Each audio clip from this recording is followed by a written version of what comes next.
tal, pastor? Muy buenas noches, gracias por aceptar la invitación. Buenas noches, queridos hermanos, un gusto en saludarles. Buenas noches, pastor, bienvenido y gracias por aceptar la invitación para participar en esta noche con nosotros una vez más y la primera del año, porque usted ya ha estado con nosotros anteriormente también.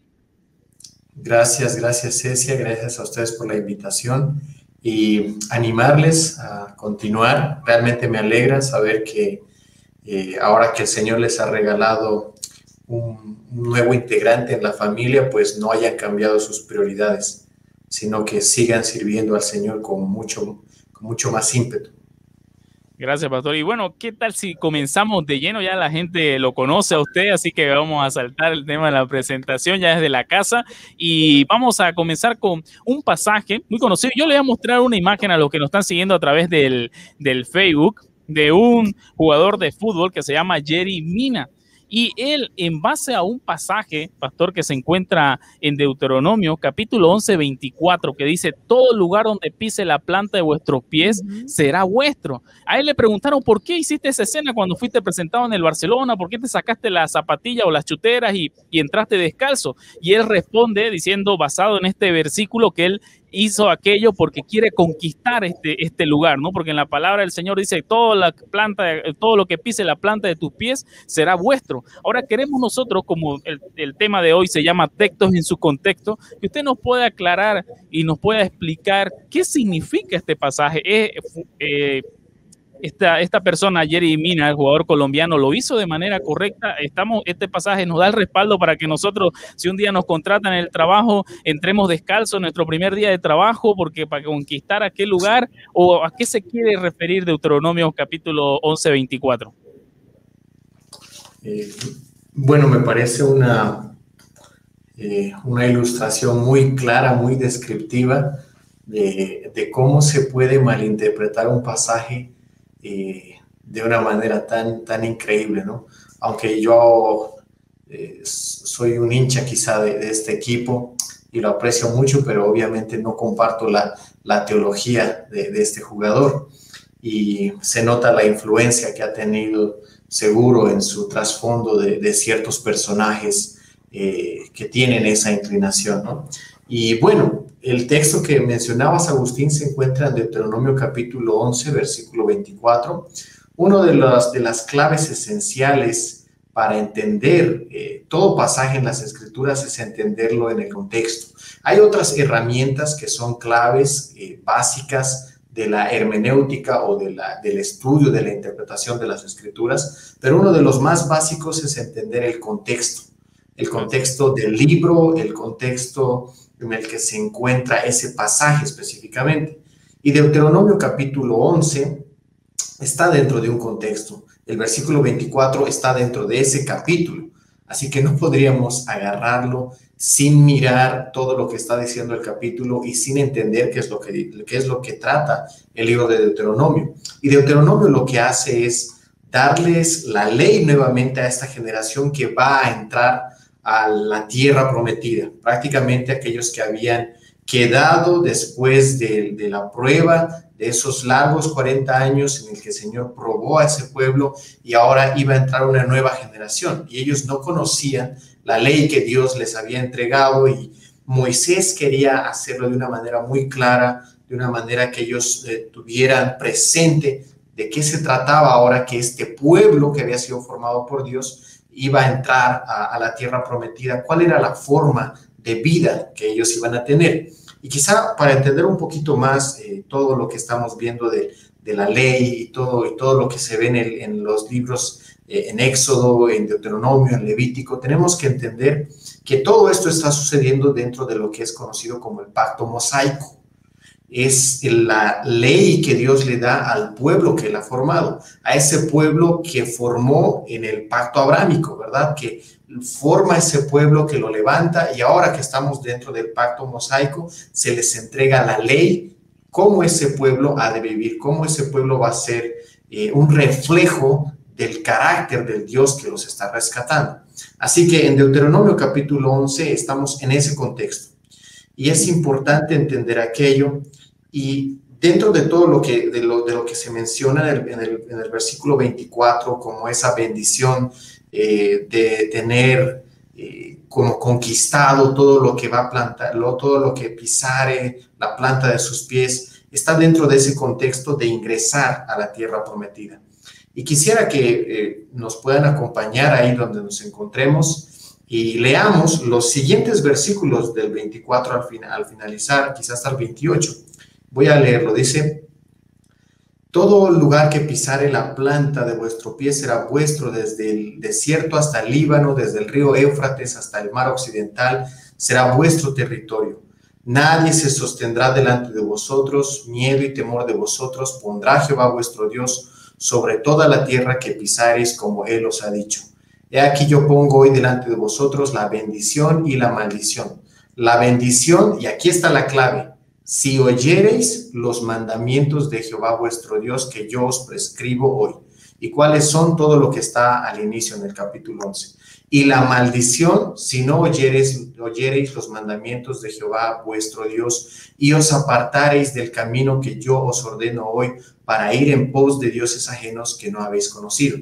Esta promesa, como todas las promesas de bendición que se les está diciendo en el capítulo 11 al pueblo de Israel, están dentro de ese contexto del pacto mosaico, que se les da la ley, cómo ellos han de vivir, y Dios les dice: si viven acorde con la ley que les estoy dando, van a experimentar mucha bendición, van a experimentar conquista, van a experimentar en un sentido muy amplio todas las bendiciones que Él les está ofreciendo. Pero si no lo hacen, entonces también con eso hay maldiciones. Y alguien en casa puede revisar cuáles son esas maldiciones. En Deuteronomio 28 está mucho más amplio explicado aquello.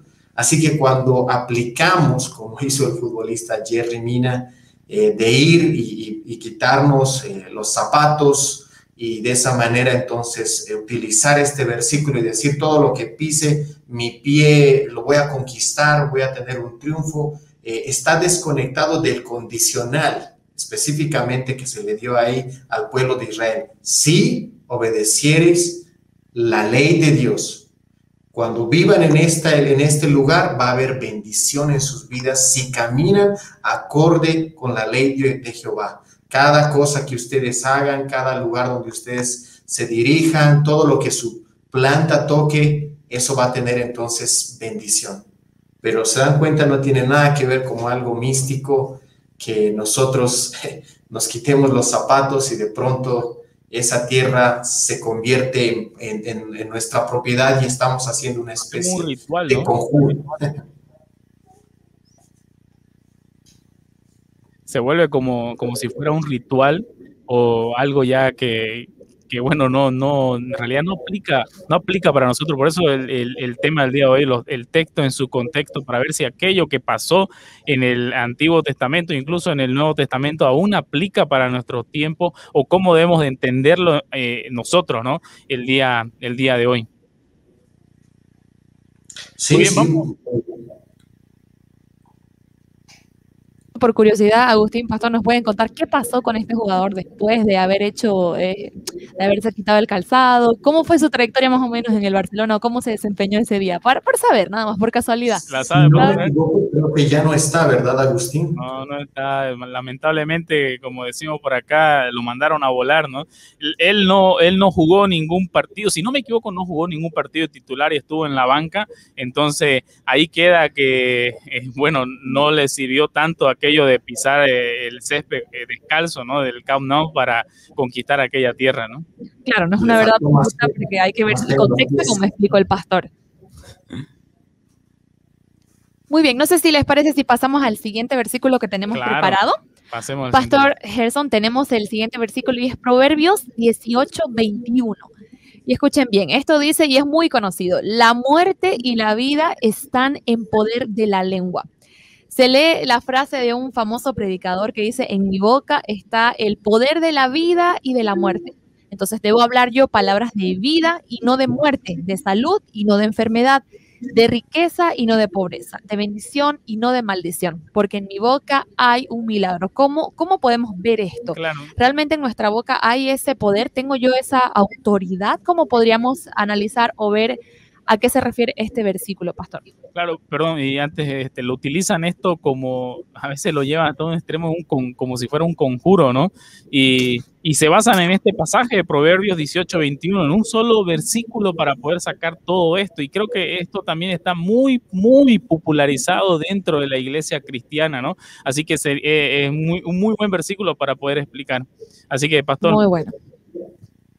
Bueno, quizá comentando lo que mencionaba Agustín, este pasaje se ha convertido en un mantra, ¿verdad? Para decir cosas o no decir cosas, ¿no? Estoy a punto de decir algo, no digas eso porque tu boca tiene poder, no lo digas, no digas que estás enfermo porque tu enfermedad se va a hacer más grave, más crónica, ¿no? Mejor confiesa lo opuesto, di que estás sano, aunque estés enfermo. Y esto está muy relacionado con lo que es el movimiento de la nueva era, del positivismo, de la confesión positiva, que aunque es un movimiento que nada tiene que ver con el cristianismo y está muy asociado a las religiones orientales, especialmente en India y en otras culturas, se ha tomado para el cristianismo y tristemente en muchas iglesias se imponen esas ideologías para usar textos como este y hacerle decir cosas que en realidad el texto no está diciendo.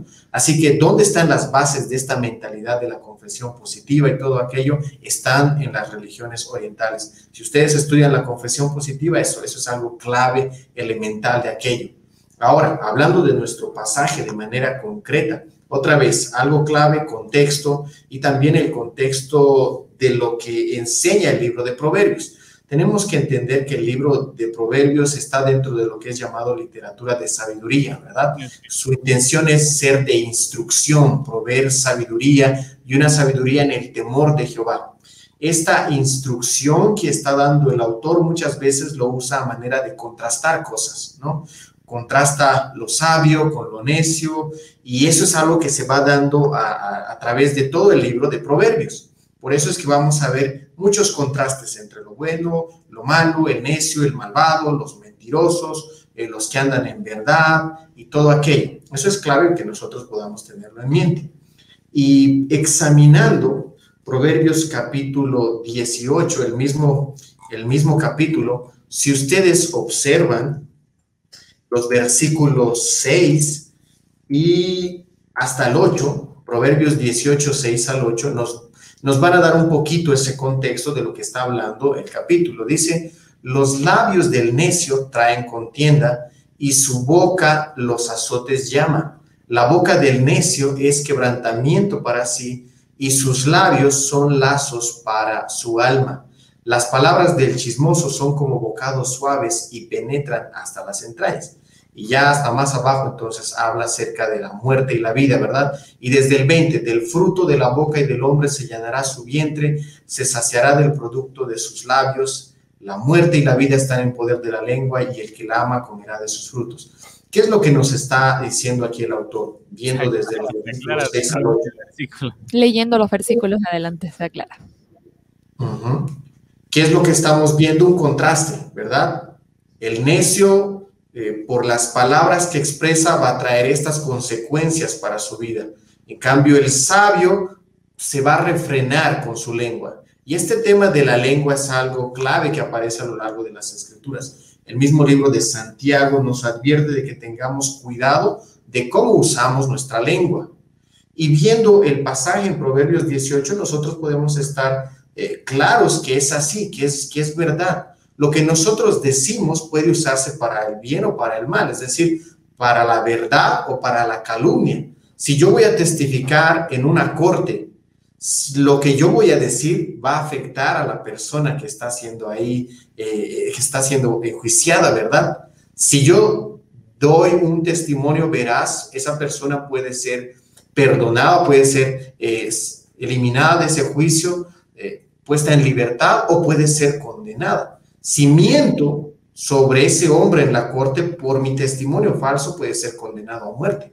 Así que todo lo que nosotros hablamos, decimos, trae consecuencias sobre las personas. Los que son calumniadores, chismosos, va a afectar a las personas que le rodean. Y de ahí es que nos dice el pasaje, hablándonos sabiamente, consideren las cosas que van a hablar, hablen las cosas con veracidad. Y nuestro mismo Señor Jesucristo nos habla de aquello, de que vamos a dar cuentas a Dios del uso que hemos hecho con nuestra lengua, tanto de lo bueno o de lo malo.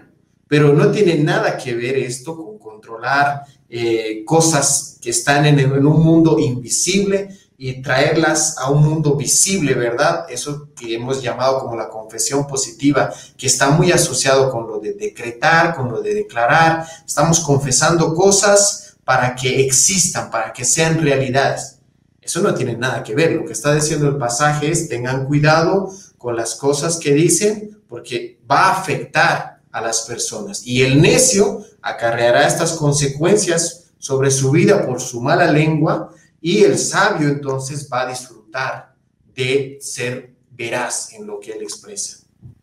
Y es verdad, ¿no? O sea, la boca, o sea, tiene ese poder en ese sentido de destruir. O sea, dice, cuando usted comentaba y daba el ejemplo del juicio, del juzgado, a mí se venía a la mente el chisme o la habladuría pueden destruir un matrimonio, puede destruir una reputación, pueden destruir, realmente traer consecuencias graves hacia nuestra propia vida o a la vida de otras personas, ¿no? Entonces, y si usted simplemente haya leído los versículos que mencionó de Proverbios 18 arriba y después más abajo del 6 al 8 y luego el versículo 20, quedaba clarificado, creo, la respuesta de que que ellos se agarran de Proverbios 18, 21 para darle como un poder a sus palabras, no es algo que está en las Escrituras.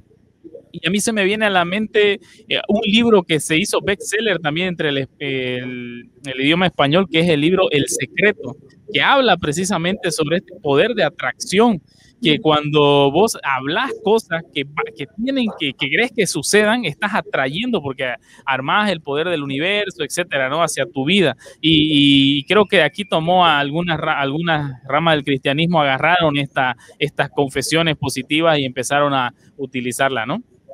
Así que muy, muy buena la aclaración. Y antes de pasar a la siguiente consulta, me gustaría saludar también a cada uno de ustedes que se han venido conectando a la transmisión de 100.3 FM de Radio Educativa, y también a aquellos que se vienen conectando a la transmisión del Facebook de Radio Educativa 100.3. Carlos Cabeza nos manda un saludo, también un abrazo para él, que ya está en casa con su esposa y su bebé recién nacidita. Felicidades.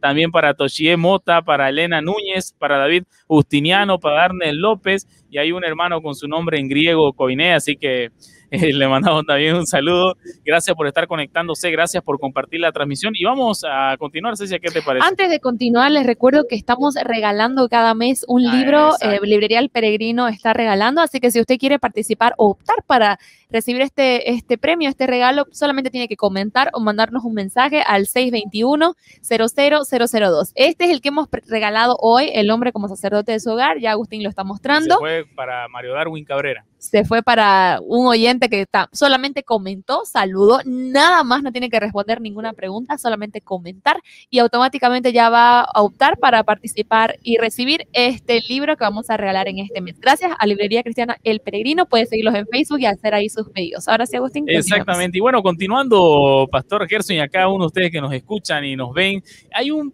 pasaje y un versículo que realmente yo lo he escuchado muchísimas veces, no solamente diciéndomelo a mi persona, como también diciéndoselo a otra persona, que se encuentra en Mateo y capítulo 7, versículo 1, y lo voy a mostrar en la pantalla, a ver si me dan un segundo para mostrarlo en la pantalla, y es no juzguéis para que no seáis juzgados. Y creo que es un versículo que dentro de muchas personas o círculos cristianos se utiliza bastante, inclusive para poder hacer defensa de algo que es obvio que está totalmente tergiversado a las escrituras, ¿no?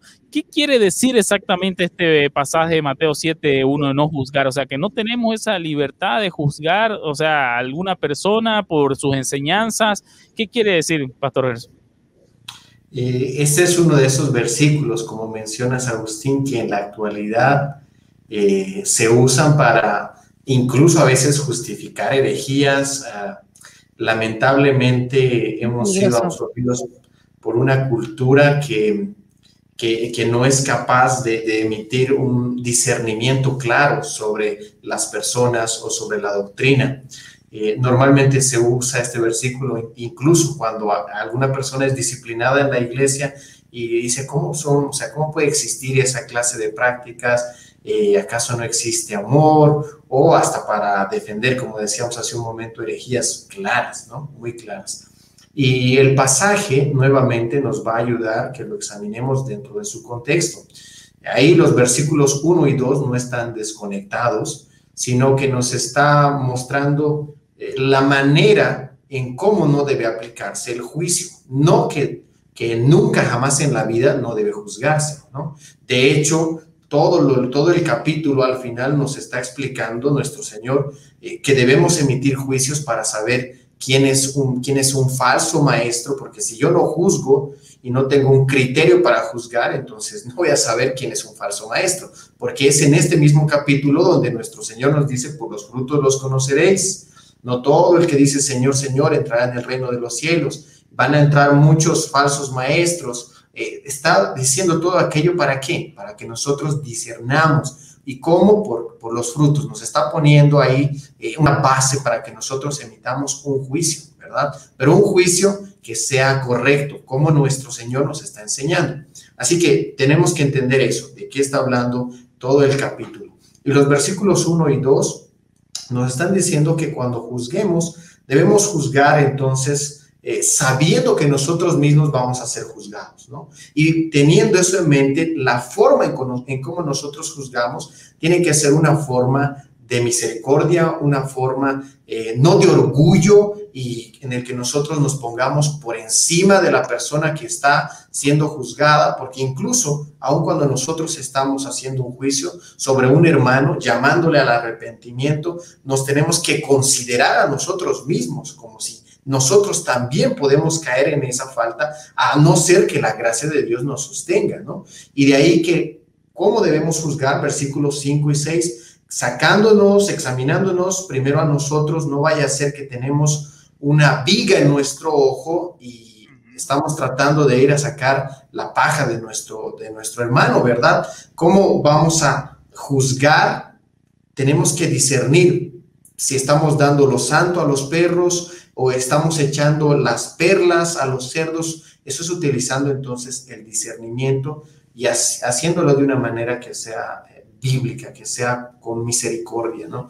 Otro pasaje en las Escrituras que está en Juan, si no me equivoco, 7:24, nos dice, palabras de nuestro mismo Señor Jesucristo, que vamos a juzgar, pero todos los juicios que hagamos deben ser con justo juicio, con criterio claro, no con falta de prudencia, no sin información, no sin misericordia, sino vamos a hacerlo de una manera que sea correcta, porque de la manera en cómo nosotros queremos que nosotros también seamos juzgados, de esa manera vamos a actuar, de esa manera vamos a juzgar, y queremos que nosotros seamos juzgados con misericordia, que seamos llamados al arrepentimiento de una manera correcta, con paciencia, ¿no? No está hablando de que ahora aquí todos estamos callados en la iglesia y cualquier cosa que se diga tenemos que aplaudir y tenemos que estar de acuerdo porque no podemos juzgar nada. Y si alguien tiene una vida de pecaminosidad, tampoco no podemos decir nada porque no debemos juzgar. Así que no vamos a emitir ningún juicio. No, lo que está diciéndonos es juzguen, pero háganlo con discernimiento,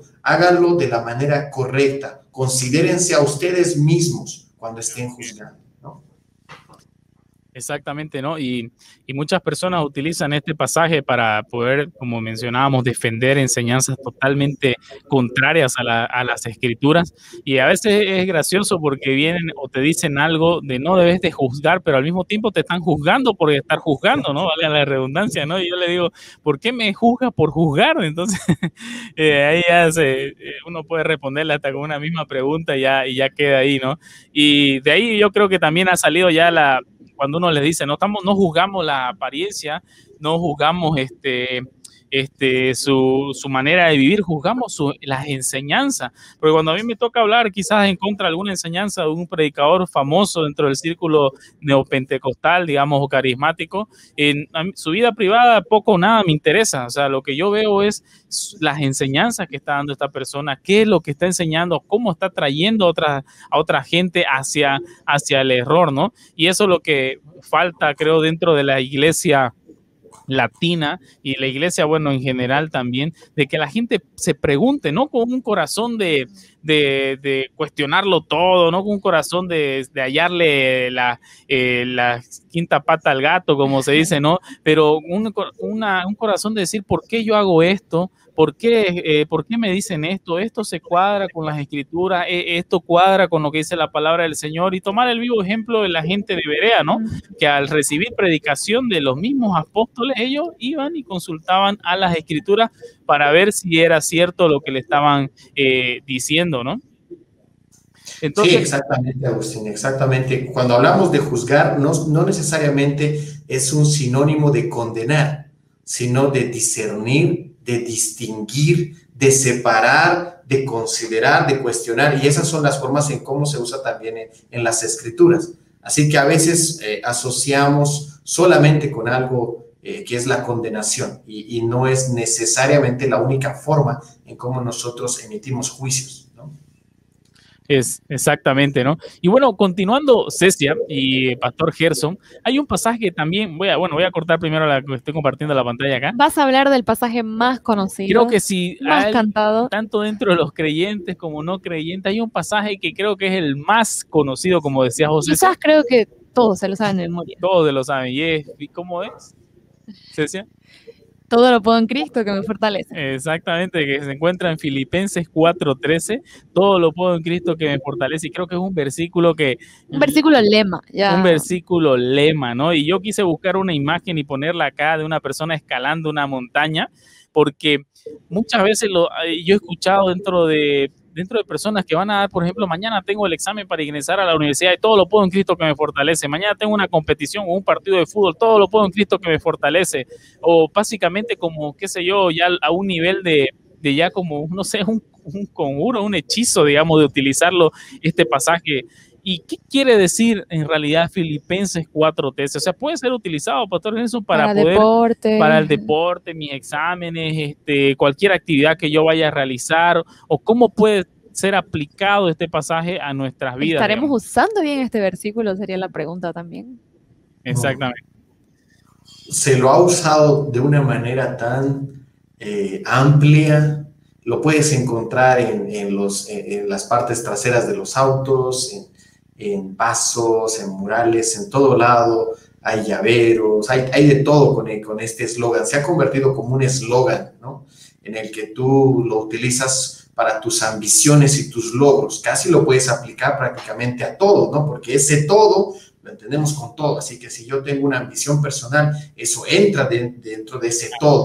Y si yo quiero hacer esto, conseguir esto, pues el versículo dice todo. ¿Y qué significa todo? Pues todo, eso es lo que significa, ¿no? Pero si nosotros miramos aisladamente a ese versículo, vamos a aplicarlo como un eslogan de superación personal, o como leía en algunos artículos mientras estaba estudiando algo al respecto, como un cheque en blanco, ¿no? Que te promete cualquier cosa. Tú le pones ahí lo que quieras llenarlo, no hay problema. Entra absolutamente todo en ese versículo. Pero nuevamente tenemos que examinar el pasaje y qué es lo que está hablando el apóstol Pablo. Ahora, para muchos de nosotros creo que no es desconocido saber que el libro de Filipenses, una carta conocida como la carta del gozo, que se menciona muchas veces el gozo del creyente en Jesucristo, fue escrita por el apóstol Pablo mientras él estaba en prisión, ¿no? Así que desde la prisión él está escribiendo con gozo, y es en medio de ese contexto. Ahora, Filipenses 4:13 nos puede dar luz, revisar nuevamente los versículos anteriores, y quisiera leer desde el versículo 9. Dice: lo que aprendisteis y recibisteis y oísteis y visteis en mí, esto haced, y el Dios de paz estará con vosotros. En gran manera me gocé en el Señor de que ya al fin habéis revivido vuestro cuidado de mí, de lo cual también estabais solícitos, pero os faltaba la oportunidad. No lo digo porque tenga escasez, y aquí están las palabras claves para entender el versículo 13, pues he aprendido a contentarme cualquiera que sea mi situación. Sé vivir humildemente y sé tener abundancia. En todo y por todo estoy enseñado, así para estar saciado como para tener hambre, así para tener abundancia como para padecer necesidad. Y ahí viene el versículo 13. todo lo puedo en Cristo que me fortalece, ¿no? Estamos en ese contexto.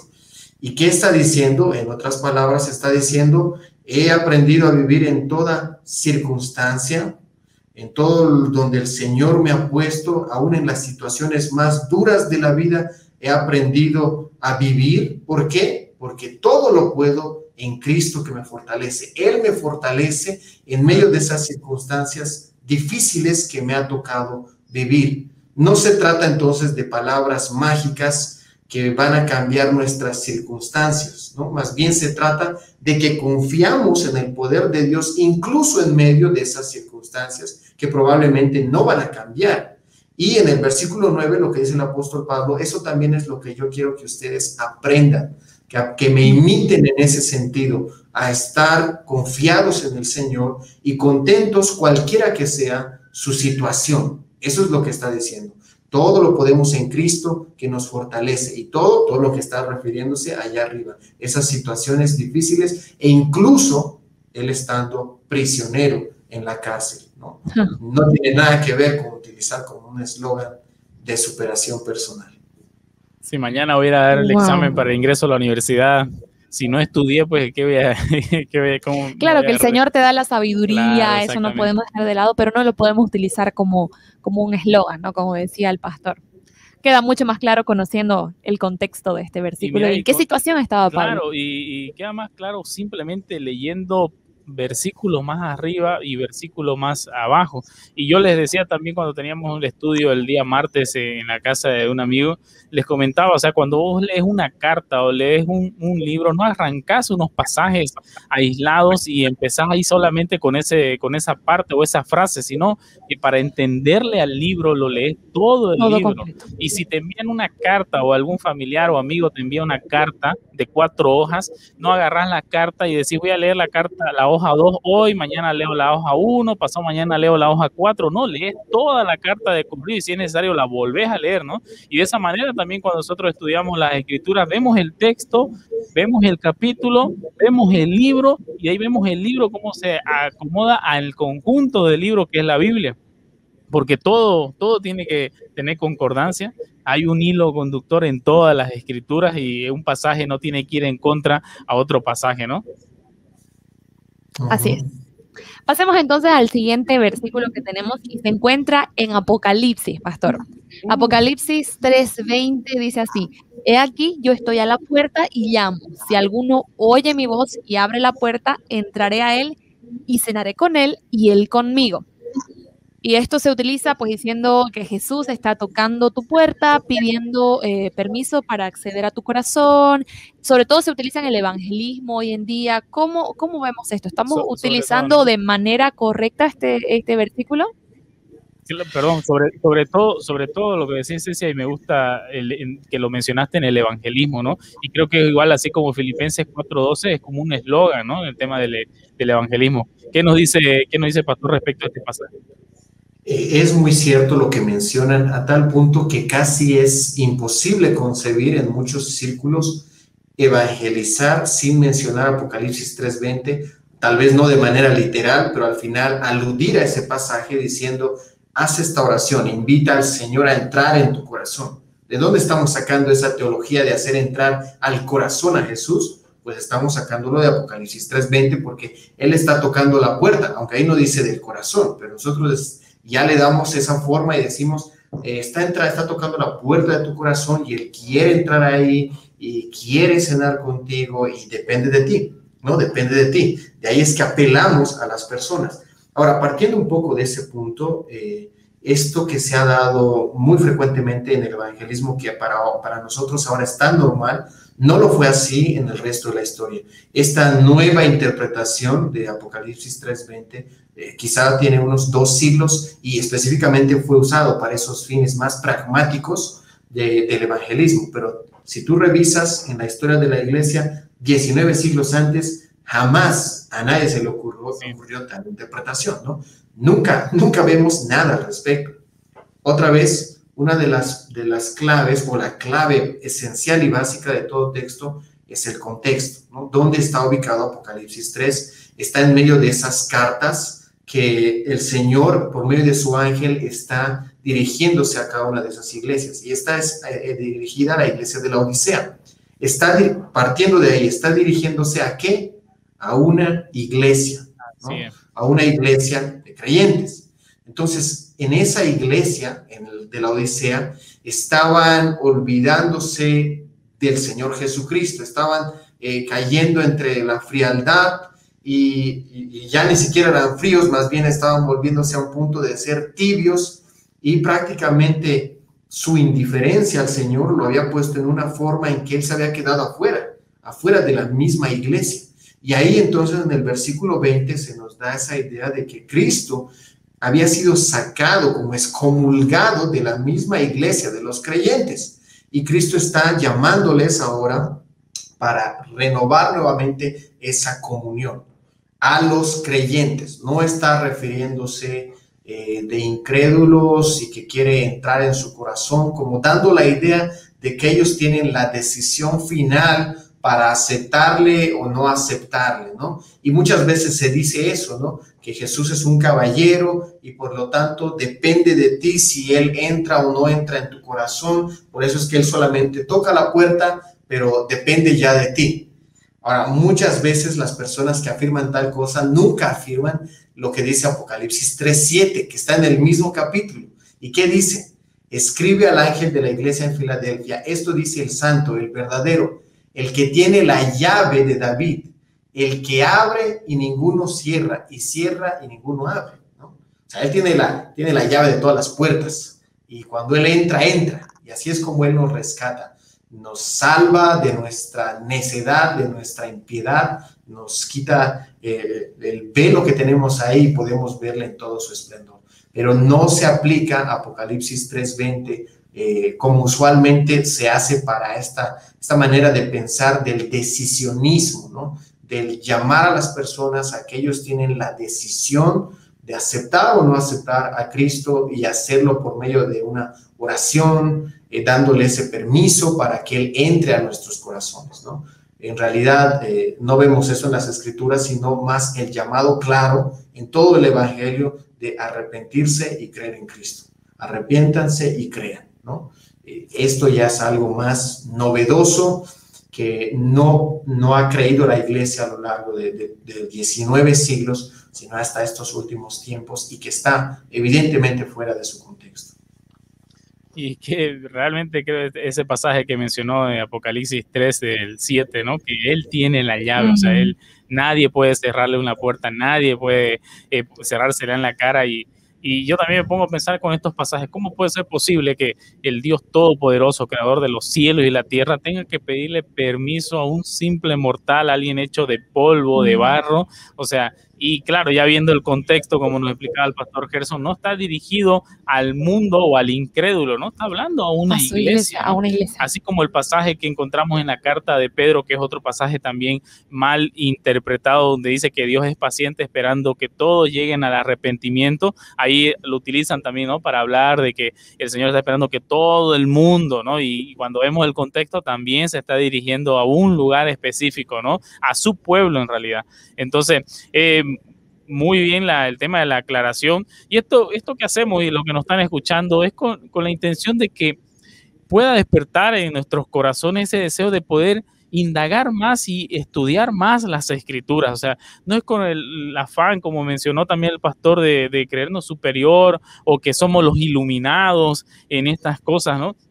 Sino que podamos crecer juntos, aprender juntos, conocer más de nuestro Señor, como Él lo ha plasmado en las Escrituras. Y hay un ejemplo, y perdón que hable un poquito más, hay un ejemplo en el libro de Sugel Michelin, que es de parte de Dios y delante de Dios, y él habla de, por ejemplo, ¿qué pasaría si tú llegas a una conferencia y justo van a hablar de tu libro? Dice él, ¿no? Justo van a hablar del libro que vos escribiste, y vos emocionado te sentás en el público para escuchar, y la persona que está al frente tergiversa todo, te hace decir una cosa que nunca dijiste en tu libro, lo saca de contexto, las palabras, las frases. Obviamente al terminar la conferencia vas a buscarlo para que él, aclare esta situación.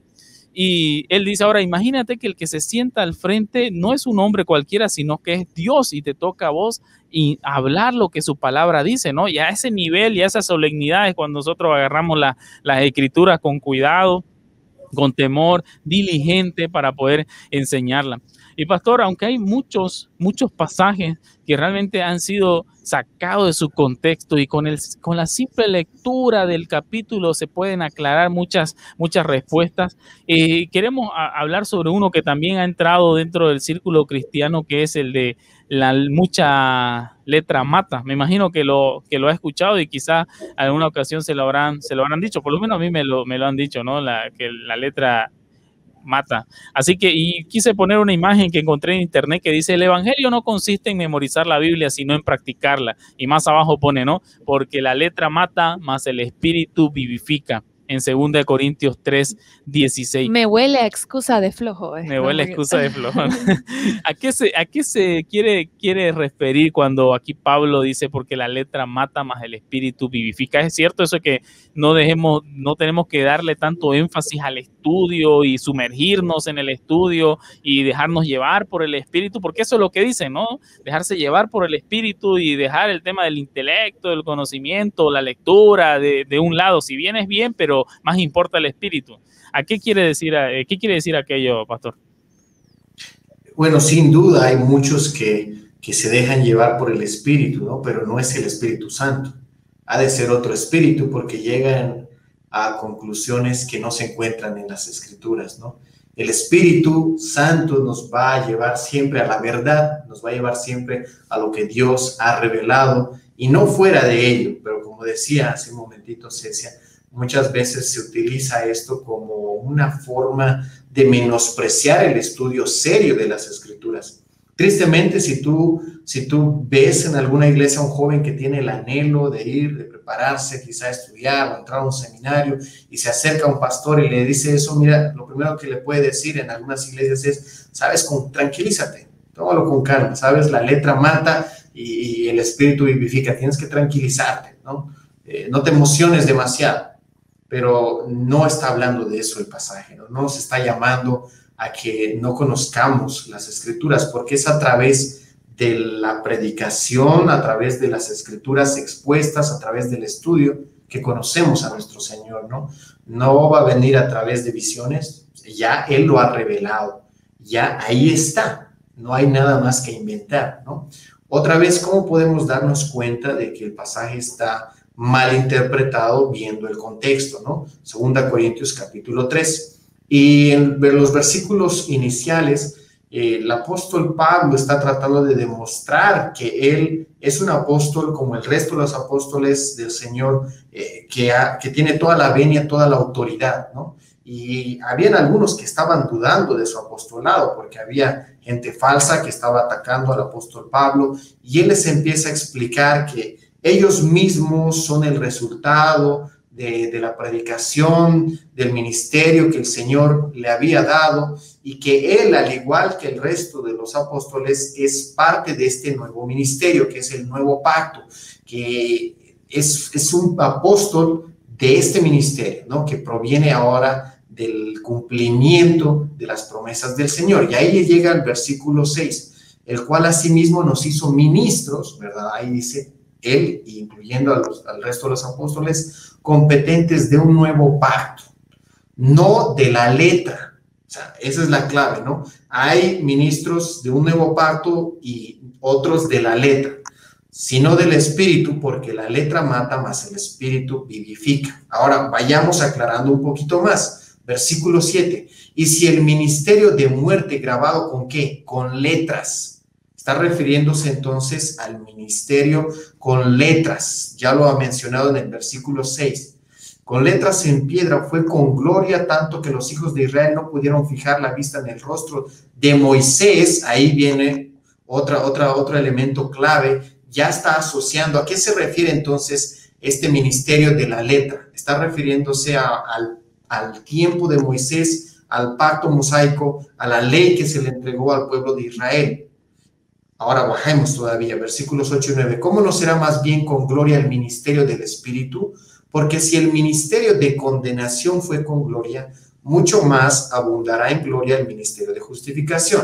Ahora, claramente hay dos cosas que están en contrastes. El ministerio de la letra, que tiene que ver con nuestra obediencia perfecta en la ley que Dios nos ha dado, que evidentemente no podemos cumplir para alcanzar la salvación, y ese fue el fracaso del pueblo de Israel. Ellos no cumplieron lo que Dios les entregó, y por eso es entonces que ellos recibieron no las bendiciones, sino las maldiciones de no haber cumplido todo lo que estaba en la ley de Dios. Y nadie puede cumplirlo perfectamente. Y el apóstol Pablo por eso menciona que este ministerio es un ministerio de condenación. No que en sí la ley sea mala, sino por causa de nosotros que no podemos cumplirla, como lo explica en el libro de Romanos, en el capítulo 7. Es por medio de la letra, por medio de la ley que nosotros conocemos nuestro pecado. No es que la ley es mala, pero en ese sentido, la ley para nosotros, la letra para nosotros, no nos trae salvación, porque no podemos cumplirla.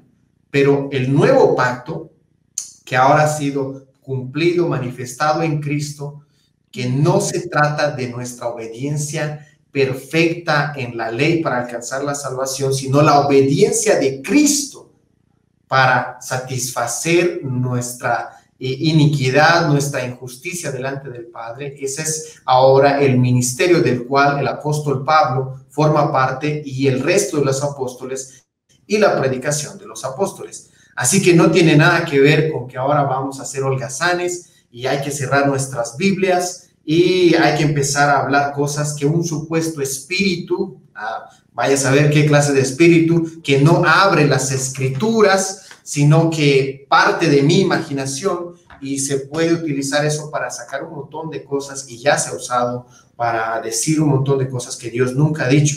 No, el espíritu siempre va a llevarnos a las escrituras, ¿no? Entonces, la letra mata. ¿Qué se refiere? Al ministerio de la ley, ¿no? Al pacto que está asociado con la ley, que por causa de nuestra iniquidad nosotros no podemos cumplir ni ser salvos por medio del cumplimiento de la ley, ¿no? Y el versículo, como mencionó, el versículo siguiente habla, ¿no?, de la letra, o grabado con letras en piedra, ¿no? Entonces hace una referencia directamente a qué, a la ley, ¿no?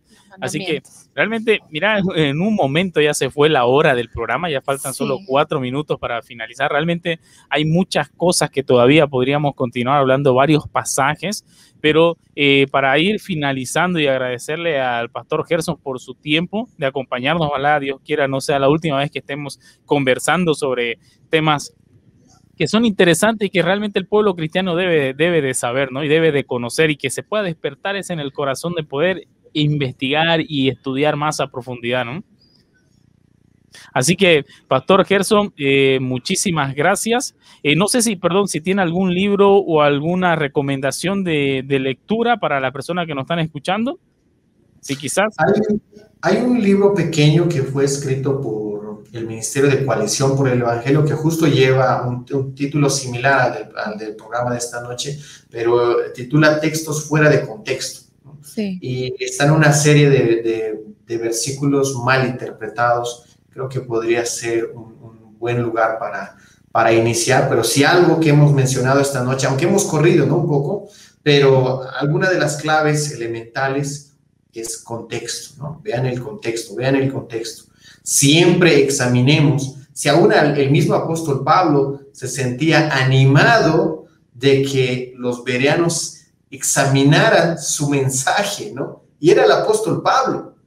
Ahora nosotros todavía somos mucho menos, obviamente, que el apóstol Pablo, y cuánto más es necesario examinar, discernir todo lo que cada predicador menciona, si está acorde con las escrituras, y para eso revisar el contexto nos va a ayudar a no caer en muchos errores que tristemente en la actualidad el movimiento evangélico más amplio ha caído. Exactamente, ¿no? Y ahí lo estamos mostrando el libro de textos fuera de contextos. También, bueno, con eso, gracias, pastor, llegamos al final. Muchísimas gracias, pastor. Llegamos al final. Un saludo a la iglesia allá en Cochabamba, un saludo a la familia también, y esperamos en el Señor volvernos a ver, no solamente detrás de una pantalla, sino ya de manera personal algún momento. Que Dios lo bendiga, pastor. Gracias por su tiempo. Muchas gracias, Agustín y Cecia, que el Señor les bendiga y un abrazo desde acá. Chao, chao.